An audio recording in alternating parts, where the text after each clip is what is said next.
காலையிலேயே நேத்து சாமிக்கு வச்சிருந்த பழைய பூ எல்லாத்தையும் தனியா பிளேட்ல எடுத்து மாத்தி வச்சிட்டு இருக்கேன். ஆல்ரெடி நம்மளோட சேனல்ல சொல்லியிருந்தேன்.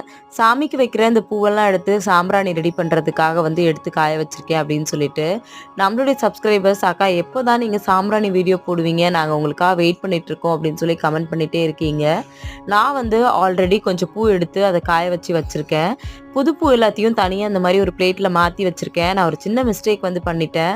முதல்ல இந்த மாதிரி பூவை காம்பு தனியா பூ தனியா அந்த மாதிரி பிரிச்சு வைக்கல. எல்லாத்தையும் மொத்தமா போட்டதுனால பழைய பூல பாத்தீங்கன்னா காம்போட தான் இருக்கு. நீங்க எப்படிக்கா இதை காய வைக்கிறீங்க அப்படின்னு சொல்லி கேக்குறீங்க. இந்த மாதிரி ஒரு பெரிய பாத்திரத்துல போட்டுட்டு உதிரியா ரெடி பண்ணி வச்சுட்டு அது மேல ஒரு மெலிசான துணியை வச்சு இந்த மாதிரி கட்டிட்டு மேல கொண்டு போய் வெயில்ல வச்சிருவேன். வெயில்ல நல்லா காஞ்சிச்சு அப்படின்னா சாம்பிராணி செய்யறதுக்கு ரொம்பவே நல்லா இருக்கும் அப்படின்னு சொல்லிட்டு தான் நான் இதை இப்படி ரெடி பண்ணியிருக்கேன். சீக்கிரமாவே சாம்பிராணி வீடியோ அப்லோட் பண்றேன். தேங்க்யூ.